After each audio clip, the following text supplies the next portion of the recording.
All right, boys and girls, we are back with another edition of the Federalist Radio Hour. I'm your host, Ben Domenech. You're welcome to email us at radio@thefederalist.com. Follow us on Twitter at FDRLST. I am happy to be joined today by former Speaker of the House, Newt Gingrich. Thanks so much for taking the time to join us, Newt, out of your very busy day. I'm delighted to, and as you know, I read your material every single day, so I'm thrilled to be with you. So tell me a little bit, Newt, about what you think of the state of the 2020 election as you see it today. Well, I think the most important thing to recognize is that this is a historic rather than a political period. And by that, I mean that this is the largest stress on our system since the 5 years, 1967 to 72, when there were 2,500 bombings, there were 170 cities burning. People tend to forget that was a very wild period, and the left made a very real effort, but they were confused and disorganized, and they weren't sure to what degree they were anti-American or anti-war or anti-segregation. And so they've now had about a 50-year period in which they have matured. And so the children of the rebellion of the late 60s are now the grandparents and great-grandparents who have been training several generations of hardened revolutionaries. And these are very serious people. They're funded by people like George Soros, who has elected with his money a wave of anti-police, pro-criminal district attorneys of a kind we've never seen before. People who literally refuse to prosecute murderers. We deal with the news media, and this is something that probably people like me should have thought about in more detail. When you lose the universities, which we did, I always tell people Reagan defeated communism in Moscow, but he lost to it at Stanford. When we lose the universities, over time, you'll lose the newsroom, you'll lose the corporate boardroom, you'll lose all the different elements of power, because the people they graduate with great sincerity will carry their insanity into whatever job they get. So you now have a situation where the country has a very eerie balance of power between an earlier America, which believed in individual liberty, the rule of law, the Constitution, the notion that on balance this has been a very good country, and a rising radical wing, of anti-American wing, which believes that this is an evil enterprise which has to be torn down, and which is willing to stand at an emergency room and chant, "We hope they die," talking about policemen. And that's why this is not a normal, this should not be seen as a political election. This is a historic election between the anti-American forces who have found, I think, the perfect symbol of incompetence and passivity in Biden, because it's very hard to demonize Biden. It's not believable. Mm-hmm. And so all the forces who would destroy the country can rally around Uncle Joe, and he's really a good guy, and you don't have any reason to fear him. By the way, it's also true he won't run the White House, won't be in charge of anything. And we face probably the first passive president since Woodrow Wilson's stroke in 1919. But he could conceivably win, in which case this will be a very different circumstance. Or, as is I think more likely, he will lose, in which case the next 4 years will be among the most raucous and amazing in American history. I don't know if you saw, but Senator Harris said recently in an interview just overnight, she had a little bit of a slip and said, in the Harris administration, and then she said, with Joe Biden as president. It's just kind of, I mean, they're saying the quiet part loud, which is basically if... Well, see, I think there'll be a fight here. Yeah. When Wilson had his stroke, his wife took over, and she ran the government for 18 months. Yes. So the question will be, will the real president be Jill, or will the real president be Kamala? I don't know yet. I mean, I think it's an interesting question. It's clear that it won't be Biden. Mm-hmm. That's for sure. I wanted to get your perspective a little bit on the arcs that are running through this movement, because they seem to me to have accelerated very rapidly, where, if you rewind to just before the midterms, all of the media coverage was about how this was, Pelosi taking back, the reins, and that she was going to be a firm hand in directing her conference. And yet you've seen in this second go round of the speaker a real inability to manage her conference, that the progressive left wing has taken over. She was famously, saying that she was opposed to impeachment until she was compelled to support it, even in the wake of the Mueller report. You have a number of, so-called Justice Democrats winning primaries this time around. It really seems like a certain generation of leadership of the Democratic Party is having its swan song here, and that the next iteration is going to be far more woke, far more identitarian, and far more socialist. Well, I think there's no question of that. I think what you have is somebody figured out the top three or four, I guess the top three leaders in the Democratic Party on Capitol Hill have 280 years of experience in Washington. And it's just not plausible that you're going to have that kind of continuing effort to dominate. And so I think you it must have been 180 years. I forget my math. But I think something deeper has been going on. I think there's a political world and there's a cultural world. And the cultural world was steadily moving towards radicalism, while the political world was anti-Trump and on the left, but it was within the framework of classical America. Mm-hmm. And I think that part of what was happening, I mean, you saw this, the first article about impeaching Trump is April of 2016. The day after Trump is elected, there are 8 different cities that have anti-Trump planning sessions, literally within 24 hours. The day he is sworn in, the Washington Post has an article on planning for impeachment. The day after he's inaugurated, you have a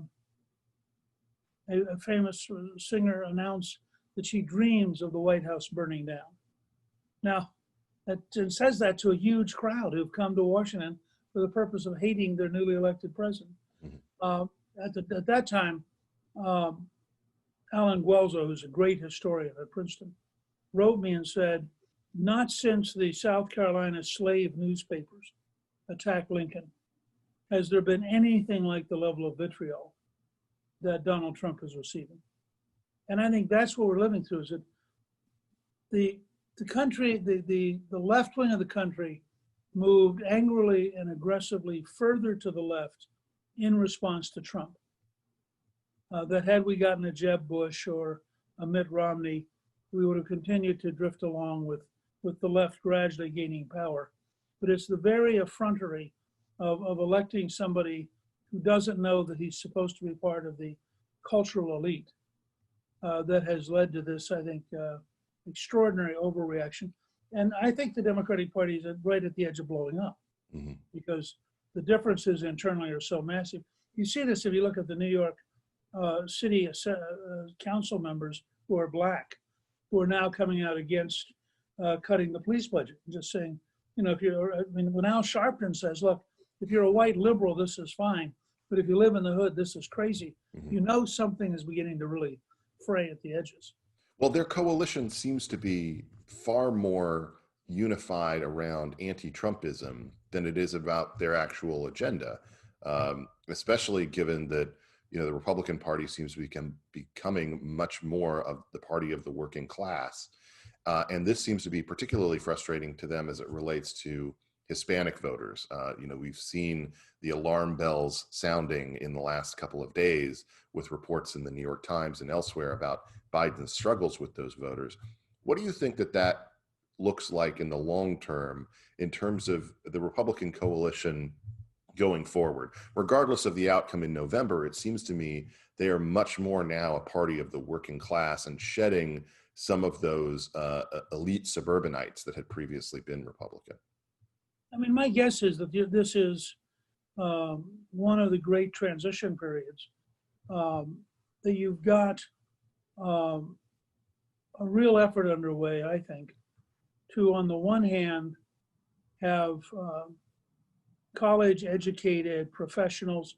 I mean, the person who wrote the book that first opened my eyes to this was Charlie Murray, who wrote a book called Coming Apart, in which he said, if you do an analysis by zip code, Princeton, Harvard, and Yale graduates marry Princeton, Harvard, and Yale graduates, go to Princeton, Harvard, and Yale zip codes, and send their children to elite schools to prepare them to go to Princeton, Harvard, and Yale. And I read this just before trying to figure out why nobody in the media understood the power of 13 years of national television and on The Apprentice. And I would say regularly to people, you know, if The Apprentice had been on PBS and had followed Downton Abbey, you'd have understood how formidable Trump was. Mm-hmm. But because it was on popular television, it was a yokel show. You're not going to watch it. Well, what's happening, this is where this is why I'm a historian, because history unfolds in weird ways. It's not like, so I deeply dislike social science because they have all these graphs and charts and all baloney. But history unfolds. So, for example, I started writing Trump and the American Future, and it almost finished it in February when it was a triumphalist moment. Lowest Black unemployment in history, lowest Latino unemployment in history. You could imagine in February Trump getting 25% of the Black vote. You could imagine him coming close to carrying the Latino vote. Then everything blows apart with COVID. Then the government creates an artificial depression. Then you have George Floyd killed, and you have the massive uprising of the anti-American looters. And so now we're in a very different environment, and it's not quite clear to me yet how it's going to shake out. Well, what I sense is, and you see this a little bit with people like Kim Klacik in Baltimore, who probably is not going to get that many votes, but her 2.5-minute video is such a stunning repudiation of the old order by a young Black woman. And you sense that there's a different spirit out there among Latinos. I mean, one of the places where, frankly, we Republicans were guilty of malpractice was the minute they announced that the Democratic vice presidential nominee had to be a Black woman. We should have immediately said, not a Latino, not Asian, not Native American, not white, not a Black male. I mean, you're saying to us that the only faction acceptable to the Democratic Party, which of course led them to the insanity of Harris, who I've written about as the worst vice presidential nominee since Tom Eagleton. And he had to get off the ballot because he had, the shock there, Russia. But she will turn out to be a disaster for them. I think one of the elements of this that I'm trying to wrap my arms around is this period of transition where you go through the different powers of the generations, and the power of the baby boomers cannot be underestimated in terms of the culture, our politics, the way that it has skewed so many elements and institutions that we live with today. But there is an expectation that these generations transition, that there's, a passing of torches, that there are new generations that rise up. Looking through the lens of, a moment right now when you have a baby boomer in Trump, a silent generation member in Biden, in the context of this moment, it just seems like, at some point we have to have a leadership shift where, new people rise up. I mean, excuse me. That's all right. You mentioned, for instance, the combined political experience of all those leaders in the Democratic Party on Capitol Hill. Right. I mean, just look at their committee, chairman and the like. It's just this dominance from folks who are just unwilling to pass on power to a future generation. Ironically, I did the estimates. In primetime speakers, Republicans were 9 years younger than Democrats. Oh my. Now, I don't remember the last time that was true. If you looked at who spoke, they had many more politicians. We had many more normal people. Mm-hmm. their people mostly were anti-Trump. Our people were mostly telling stories. I mean, think about it. There's a reason that we came out of the conventions in pretty good shape, because we had a dramatically better convention than they did. But there's something else to remember. Power is never given up. Power is taken. I was just thinking as you were talking, the last Republican nominee for president who fought in World War II was nominated 50 years after the end of the war, in 1996, Bob Dole. Now, so my guess is that on the Democratic side, this is probably the last stand of the baby boomers and their ilk. There is a certain perfection to Biden representing the pre-baby boom silent generation. And in that sense, maybe sitting around the basement is a good deal because it fits the structure of that generation. And Trump is sort of, he's a baby boomer, but he is such a dominant character that it's a little hard to know. I mean, I suspect he would have dominated in any generation, but it's just biological. I wonder what you think he ought to be doing as it relates to this current moment differently than he currently is. How should he be approaching, for instance, these the issues of riotousness? I do see him honing his message a bit on Biden when it comes to trade and China in recent weeks, which seems to be something that has been kind of a long time coming, especially in terms of the focus on states like Michigan and the like. What do you think he should be doing differently? First of all, if you watch him, he began to be a candidate about 10 days ago. I mean, there is a rhythm to him. Yeah. I always tell people there's this great moment that John Goodman did this movie where he played Babe Ruth. And there's this wonderful scene where he has been out drinking all night. And he shows up at batting practice in a three-piece suit. And he's late. And McCarthy, the manager, is screaming at him. And he said, "I came here to hit balls." And he's just yelling at him right in his face. He says, "I'm just here to hit balls. I'm going to hit balls." So he unbuttons his vest, gets in the batter's box, gets 6 consecutive home runs. McCarthy says, "Oh, to hell with it," and walks off. Well, the whole idea of Trump deciding to do a 90-minute town hall with George Stephanopoulos, Bill Clinton's press secretary, as the host. If you think strategically what he's doing, he is dancing around Biden every day, saying, "This is what a real president looks like. You got to be out in the world. You got to do your job. You got to take risks." Now, is there anybody who's going to watch you and me who believes that Joe Biden could be released for a 90-minute town hall meeting? I mean, yesterday, the president endorsed this idea tweeted at him by a Joe Rogan guest that Joe Rogan would moderate a debate between him and Joe Biden that would go on for 4 hours in Texas. Now, I know you, Newt, would love to have a 4-hour debate with anyone, but you are not a typical politician when it comes to the gift of gab. So I would say that, in this case, that would be an incredibly enlightening experience. It would be wonderful from my perspective to see. My guess is that Trump's going to accept it. Yeah. I feel like he'll do it anyway. The question now will be, will Rogan accept it? Yeah. Yes, exactly. And I think the two of them will get together without Biden. I think, but this is the whole point. I mean, what you just saw was, and I used to try to explain this to people after the election when people were in this state of shock. And I'd say, as you'll remember, I said, for all of 2016, Trump's going to win. Yeah. And part of it was all these other guys were out raising money.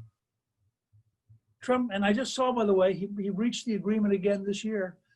This week is his first week of his every week appearance on Fox and Friends.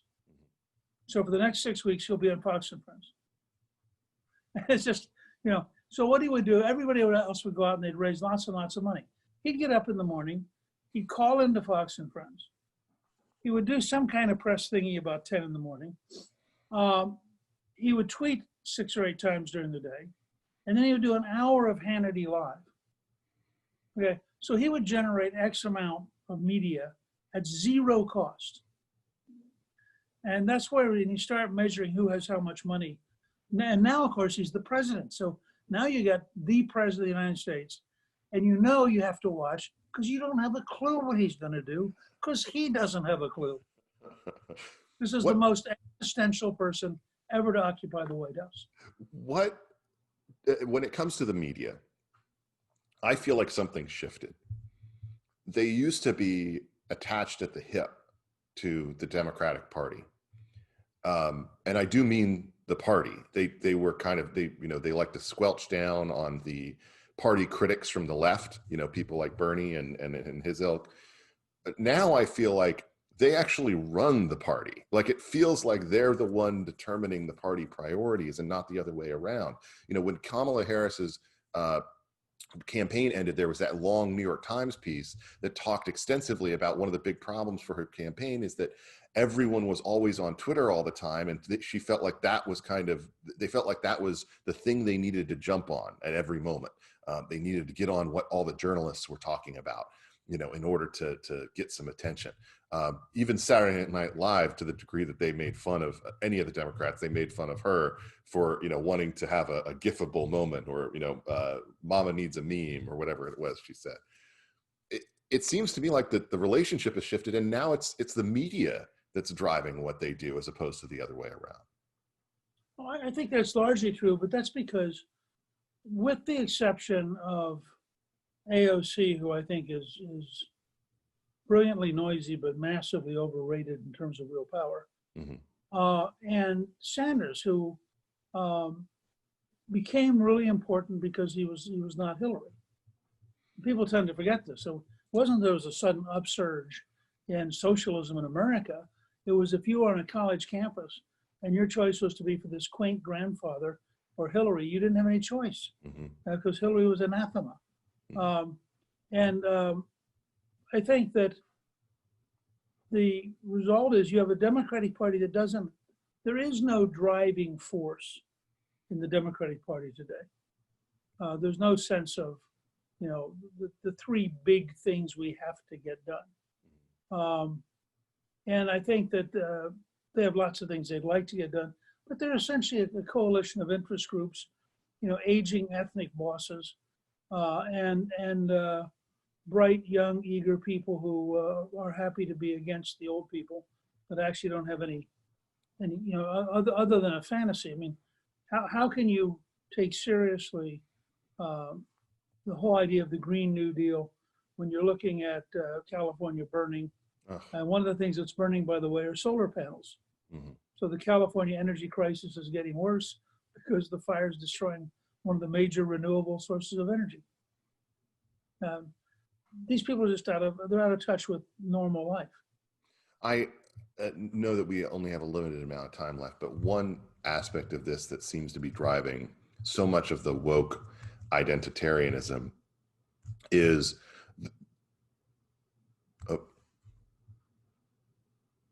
you there? You went out for a second. That's okay. One of the aspects that seems to be driving so much of this woke identitarianism is the decline in the resonance of faith in America. That basically, as we've become a more secular culture, that we have also seen people glom on to what is effectively a new religion without the elements of grace and forgiveness, but with all the elements of sin and prostration and guilt. And this is a very concerning thing, not just for me, but for people, I think, across the political spectrum, including many on the center and center left. What do you think the future looks like for that type of agenda in the absence of a religious revival or something like that that sees a return to pews and the church and the synagogue and the mosque? Well, I think there's